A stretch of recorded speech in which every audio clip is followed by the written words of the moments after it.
Hello बच्चों, नमस्ते। स्वागत है एक बार फिर से आप सभी का आपके अपने YouTube channel Mahesh Sharma maths classes में।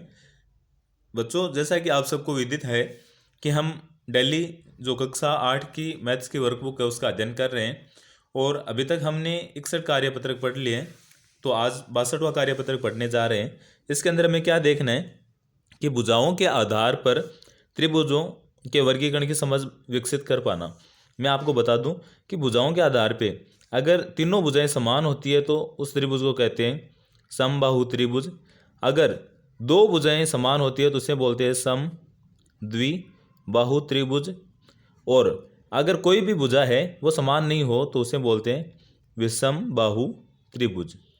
अगर आपको ये तीनों चीज़ पता है तो आप ये पूरा कार्यपत्रक बहुत ही आसानी से कर सकते हैं। तो चलो बिना देरी के हम शुरू करते हैं आज का पहला क्वेश्चन।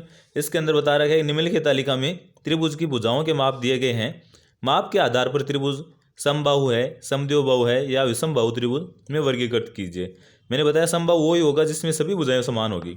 यहाँ देखो 4, 5, 6, अगर कोई भी भुजा समान नहीं है तो उसे क्या बोलेंगे? विषम बाहु। तो हमने यहाँ लिख दिया विषम बाहु। उसके बाद में 7, 7, 7 समान होगी तो उसे क्या बोलेंगे? समबाहु। समबाहु। चलो ये बताओ इसमें क्या लिखेंगे? 6, 5, 6 दो भुजाएं समान है, एक असमान है तो क्या लिखेंगे? सम द्विबाहु। उसके बाद में 7.2, 7.2, 6 यानी दो भुजाएं समान है, एक असमान है तो उसे क्या बोल देंगे? सम द्विबाहु त्रिभुज।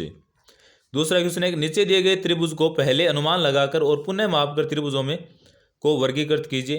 पहले अनुमान लगाने, जैसे ये इसका अपन अनुमान लगाएं तो ऐसा लग रहा है, अनुमान लगाएं वो यहाँ लिख देंगे। मुझे ऐसा लग रहा है कि ये विषम बाहु है तो मैंने यहाँ लिख दिया विषम बाहु। अगर आपको समद्विबाहु लगे तो वो भी लिख सकते हो। अब भुजाओं की माप देखते हैं कितनी है। तो जैसे मैंने इस भुजा को देखा, ये मेरे पास 2.5 आती है। मैंने जैसे इसको चेक किया ये भी 2.5 आती है और मैंने जैसे इसको चेक किया तो ये 3 आती है। इसका मतलब ये कौन सा है? सम द्विबाहु, यानी अनुमान फेल हो गया। उसके बाद में जैसे ये मुझे ऐसा लग रहा है कि ये समबाहु है। क्या है? समबाहु।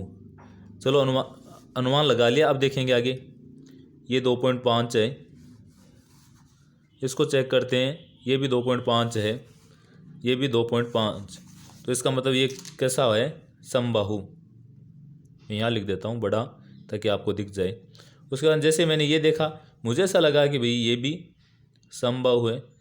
चलो अनुमान लगा लिया। अब चेक करते हैं। जैसे मैंने चेक किया ये भुजा 3 सेमी आती है, ये भुजा 2.5 आती है और ये भुजा भी 2.5, यानी ये है समद्विबाहु। समद्विबाहु। उसके बाद में जैसे मैंने ये देखा मुझे फिर ये लगा समबाहु तो मैंने यहाँ लिख दिया समबाहु। और अब जैसे मैंने चेक किया इसके अंदर तो ये आती है मेरे पास भुजा 2.5, ये भी 2.5 तो ये भी 2.5। तो है कौन सा ये? रियल में भी कौन सा है? समबाहु। तो ऐसे आपको अनुमान लगा के देखना है। तीसरा क्वेश्चन है त्रिभुज को पहचाने तथा उनकी भुजाओं के आधार पर वर्गीकरण कीजिए। देखिए 2, 2, 2 तो कौन सा हो गया? समबाहु त्रिभुज। ऐसे यहाँ 3, 5, 7 तो ये कौन सा हो गया? विषम बाहु त्रिभुज। विषम बाहु त्रिभुज। जैसे मैंने इसको देखा 3, 3, 5 तो ये कौन सा हो गया? सम द्विबाहु त्रिभुज। जैसे मैंने इसको देखा 2, 2, 3 तो मुझे ये भी कौन सा लगा? सम द्विबाहु त्रिभुज। और जैसे मैंने इसको देखा 4, 4, 4 तो ये कौन सा हो गया? समबाहु त्रिभुज। और इसको देखेंगे तो 8, 9, 7 तो ये कौन सा हो गया? विषम बाहु त्रिभुज।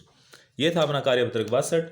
अगर आप सबको ये क्लास पसंद आई है तो लाइक करना, अपने दोस्तों के साथ में शेयर करना और अगर चैनल को सब्सक्राइब नहीं किया है तो ज़रूर कर लेना ताकि जो भी अपनी नेक्स्ट क्लास हो उसका नोटिफिकेशन आपको मिलता रहे। Thank you.